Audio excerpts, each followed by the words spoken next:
Sabi ng ating Panginoong Diyos, siya ang mangunguna sa atin. Siya ang ating magiging kasama. Hindi niya tayo bibiguin, hindi niya tayo bibitawan, hindi niya tayo pababayaan. Huwag lang tayong maduwag. Kaya ngayon na nakakasagupa tayo, baka lalo pang tuminti sa mga darating na panahon. Lagi ninyong isipin, tiyakin sa inyong buhay, kasama ninyo ang Panginoong Diyos. Sapagkat hindi niya tayo pababayaan bilang mga tunay na lingkod niya. Kailangan lang nating gawin yung lahat ng sinasabi niya sa atin para makalampas tayo sa lahat ng pagsubok sa buhay na ito. Narawang dapat nating piliin yung katotohanan. Alin ba yung katotohanan, mga kapatid? Salita ng Diyos po. Mga salita ng Diyos na nakasulat sa Biblia. Ilan ba natin tinatanggap yung mga salita ng Diyos, yung kanyang mga katotohanan? Sa pagsamba. Sa pagsamba. Kaya tignan ninyo, pagka kayo laging sumasamba, kahit ano masagupan nyo.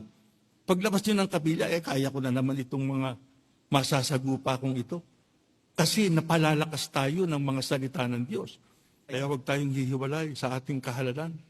Mahalin natin ang ating pagkaiglesia ni Kristo. Tuparin natin yung mga aral ng Diyos na itinuturo sa atin. Kasi pagka ginawa natin yan, hindi tayo mahihirapan para makiusap sa ating Panginoong Diyos na tayo ay tulungan lalo na sa panahon ng ating mabibigat na pangangailangan.